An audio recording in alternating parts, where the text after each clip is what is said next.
A man with an addiction to making drums, sketch comedy from Rubber Chicken, and a solo performance by the multi-talented Bernie Larson. That is a packed playlist.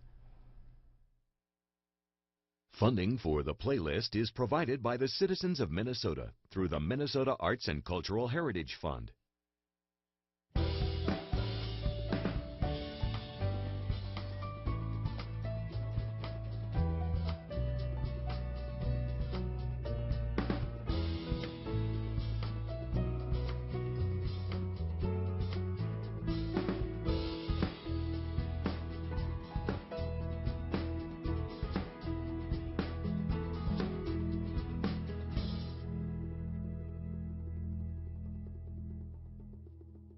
Songwriter and musician Bernie Larson is in the house tonight. He brings a world of experience with reggae, folk, and blues music with him.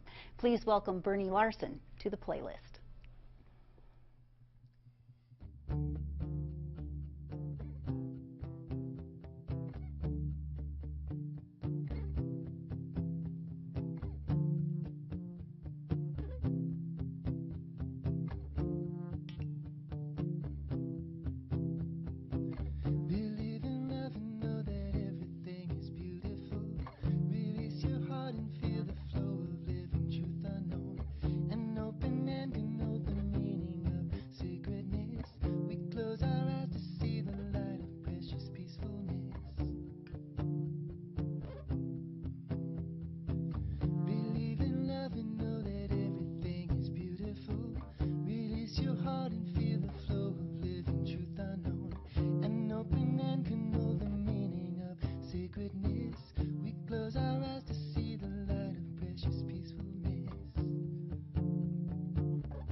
have Bernie Larson coming up with more music, and we get to learn about where his passion for music is leading him later in the show.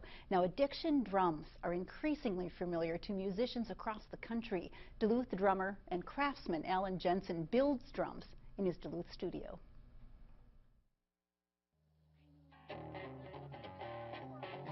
All right.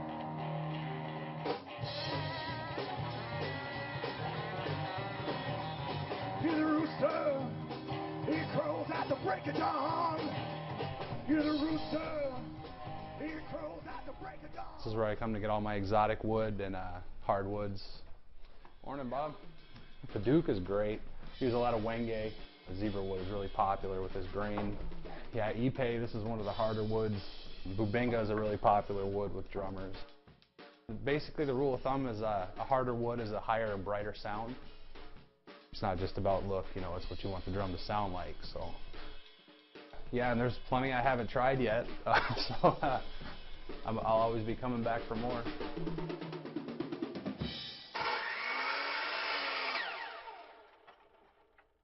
This shell will be a cocobolo in the center with curly maple rings top and bottom.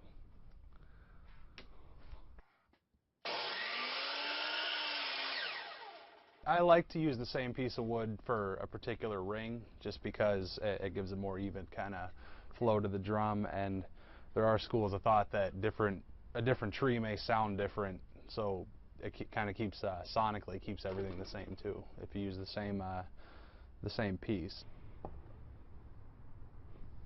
Well, the first drum was the hardest, but after 100 now it's pretty much second nature, I think.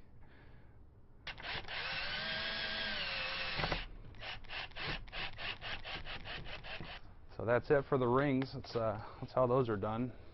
Then they get flattened and joined together into a blank, which gets turned on the lathe.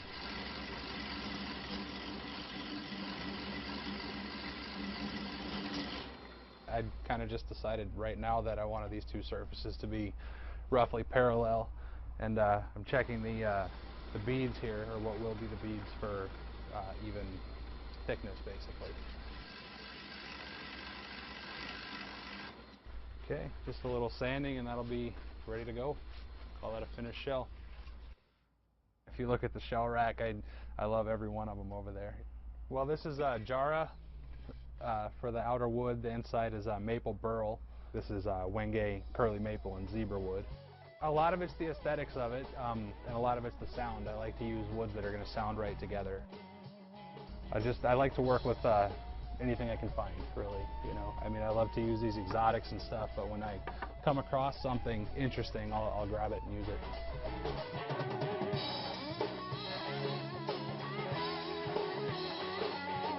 Started just with the idea just to make drums, and it kind of evolved into a little bit more. I just kept finding new ways to make them interesting and better, and I think well, I hope that it is turning into an art.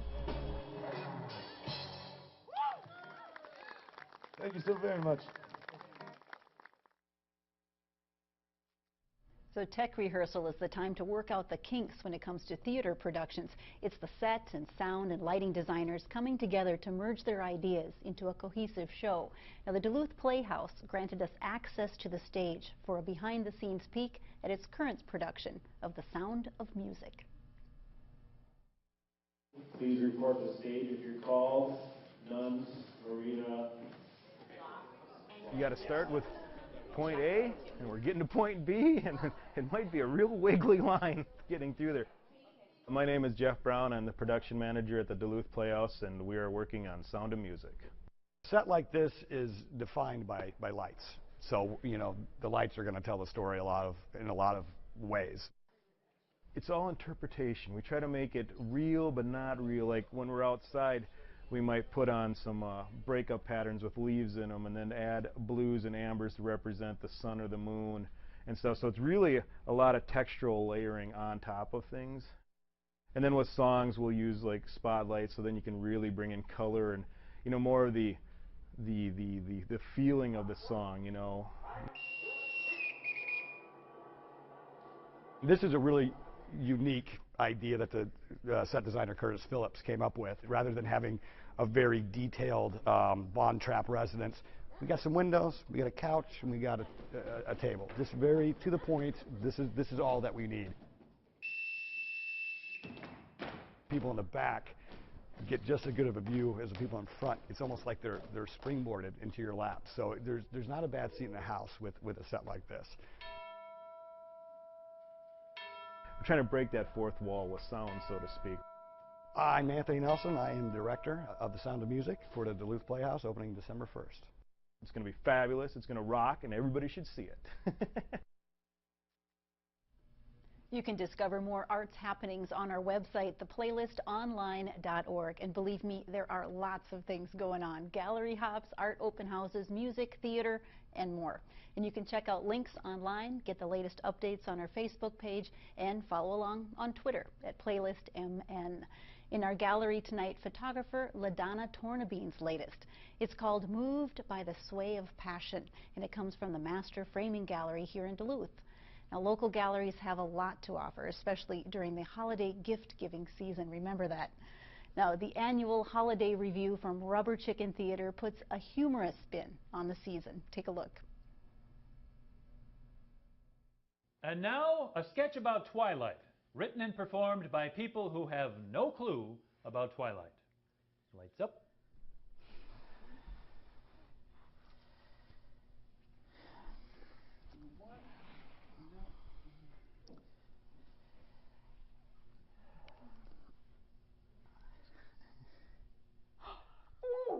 Oh, there's something about vampires. Oh, yeah, Vampires. Vampires. And they have the fangs. We all know the big fangs, right? They crawl out like dribbling down their skin.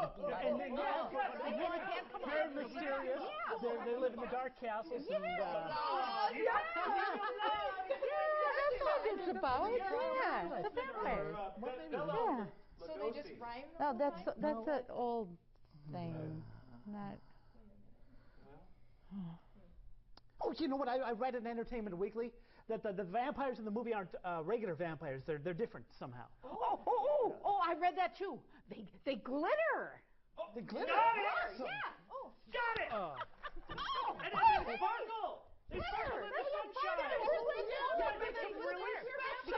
It's like they're wearing a protective armor that just glows and keeps them away from the glitter on you.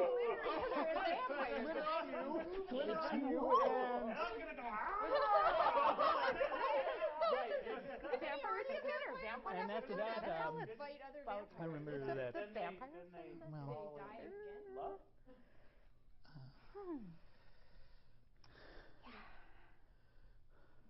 Well, oh, you know what? I almost forgot that not everybody in the movie is a vampire. Oh, that's right. There's like this hunky werewolf guy who's always ripping his... Werewolf. Got it. Oh, you're ripping that shirt. They're enemies. I could fight one right. Yeah, and he's got glitter. Why not? Glitter for the vampires. He's got glitter. Do they ride the werewolves or is it the vampires? The vampire. And then when how do I get my clothes back on? It's about vampires. Glitter. Well, maybe we should try to work in the name of the movie somehow, right? Oh yeah.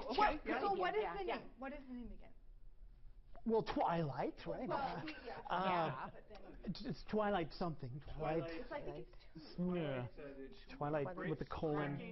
Well, that's close. Maybe. Breaking wind! Breaking wind! Oh, no! Blackout! This has been a sketch about Twilight, written and performed by people who have no clue about Twilight.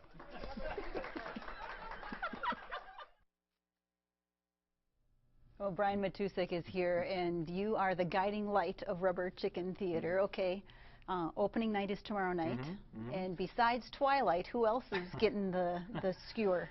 Well, it's always fun to sit around, and that's why these are at the end of the year, because you can kind of look back at the entire year and say, well, what happened that we can have some fun with? And there's always plenty of stuff. You know, just off the top of my head, of course, there's the person we named the show after, Mr. Mayor. who ran unopposed, which really struck us as odd, so we did some sketches about that. There's also some stuff, a lot of stuff tends to make it in, obviously, that happens right before you open, so there's some fun Duluth Casino stuff, because that's all in the news now. Things like that, the King and Queen of Norway, when they were here, we kind of take a poke at what they probably really did when nobody was looking, things like that. They ate some lefse, I know that. They yeah, literally, yeah, they did that, and they visited a few places you probably didn't know they went to. We'll have to go see. That's right. So tell me how a sketch comedy piece comes together. Sure, we sit around early on in the process. It's really interesting because it's not like any other theatrical show where you're given a script. In this type of show, you have to create the script as well as stage it and direct it and get it up to speed. So yeah, we sit around early on and brainstorm. We just topics. What do you think we should have some fun with? How about this? How about this? And so there's nothing that's off limits, and you're all just, and that's when it's the most fun, really, because you're sitting around with a group of friends, and they're very talented, and they just riff off each other, and eventually it starts to take form. You know, we divvy up the ideas. Okay, I'll take the Occupy Bentley sketch. Okay, I'll take, you know, this, Bentleyville rather. And so we, and then we go off and write, and we bring them back, and then, you know, there's still some tweaking that goes on there, and jokes added on, and then it finally just starts. So this is the week where it all comes together. We're very tired. I haven't shaved. That's just the way it goes. We're getting the show ready for tomorrow night. So this is when all the real work happens, is this week. Everything else is fun. Well, and then it's fun again when the audience comes and laughs and has a good time. well, and that's the tricky thing about comedy, because it's timing and it's pacing the laugh, and when is that going to happen? Absolutely, yep. And we're working all that out this week. And then you've been listening to it for so long. So is that still funny? And then you, but thank goodness, you know, people like the piano player still laughing. If you're still making the piano player laugh, you're doing all right. Okay. So tell us when and where we can see this. It's Fridays and Saturdays, 2nd, 3rd, 9th, 10th, 16th, 17th, and then we take Christmas weekend off, and we're back at the end of the year, 30 and 31, at the venue at Mohawk Block out in Lincoln Park, 2024 West Superior Street. And you can check the website, rubberchickentheater.com, or call 213-2780. Okay. I know that I'm going to come out and guffaw and I laugh. hope so. There may be a mention thank of Karen Sunderman in the show. You just never know. But thank you. If you don't have somewhere to run off to right this second, stick around, because Bernie Larson is up next, and he's got another song for us. I'm so glad you're here, Bernie. Wait, leave it to you.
Thank you so much. Oh, you're welcome. That is so fun, and I'm grateful that you played some reggae for us, too. I did for you. Yeah, so welcome to the playlist and welcome to Duluth. It's fantastic. Yeah, and I appreciate it. If folks don't know, you're also involved in a band called Cry on Cue and have been involved in that reggae vibe for a while. Mm-hmm. Is a solo thing a new direction or something that you've always done? I've done it for the last, I've done 4 records that way, and it's just basically, it started out to be an excuse to go out and play by myself when a show didn't warrant paying other musicians or whatever, and it's just become sort of like, an alternate voice of an approach to writing for me. Tell me a little bit about your writing process, because you write reggae music, you write Americana, you write all kinds of music. Well, the process, the basic difference, Cry on Cue stuff is either like inward emotional thing for me, and then the solo stuff is more outward and kind of visual to a certain extent. So it's a little bit of both, and my process is just kind of like coming up with rhythms and moaning and listening for words and then crafting around that little inspired thought, and it's taken a while to make the craft tolerable to where it didn't ruin the song to me. Well, it doesn't ruin the song. It's beautiful. Thank you. And you've spent time both as a producer and a performer, and with other bands and with your own band in Los Angeles, as well as the Upper Peninsula. True. Okay, now you're having another way here in Duluth. What's the difference? What do you learn from coming to a place like this?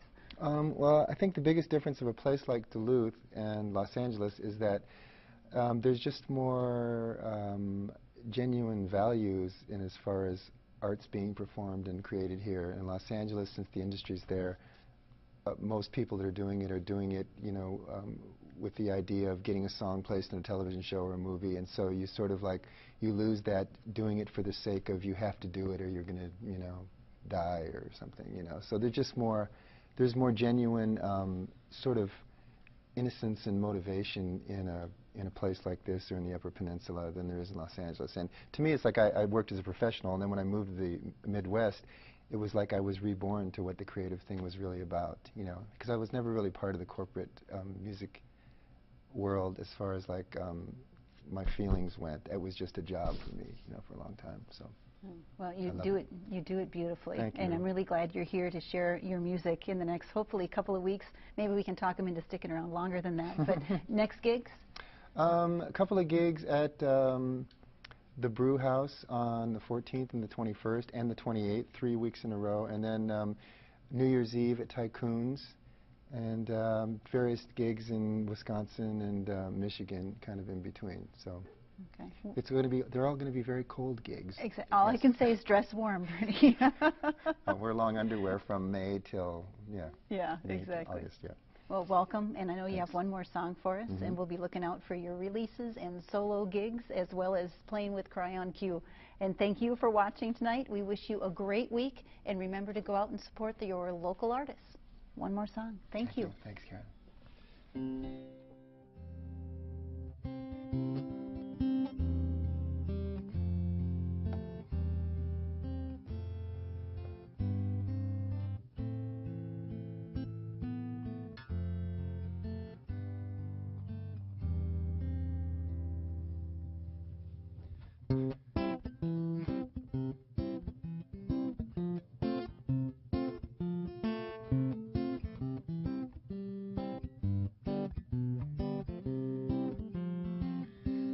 Mother, don't you weep. Oh, mother, don't you weep. Oh, mother, don't you weep no more. Oh, mother, don't you weep. Close your eyes and sleep. Oh, mother, don't you weep no more.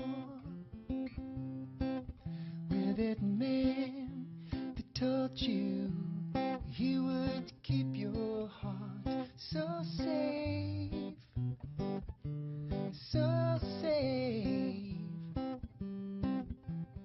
held to you closely in his arms and spoke your sister's name. Oh, mother, don't you weep. don't you weep. Oh, mother, don't you weep no more. Oh, mother, don't you weep. Close your eyes and sleep. Oh, mother, don't you weep no more. Well, it hurts me to see him take your love and not understand. So as I close the door, holding Daddy's gun, he will feel the darkness from. Funding for the playlist is provided by the citizens of Minnesota through the Minnesota Arts and Cultural Heritage Fund and by viewers like you.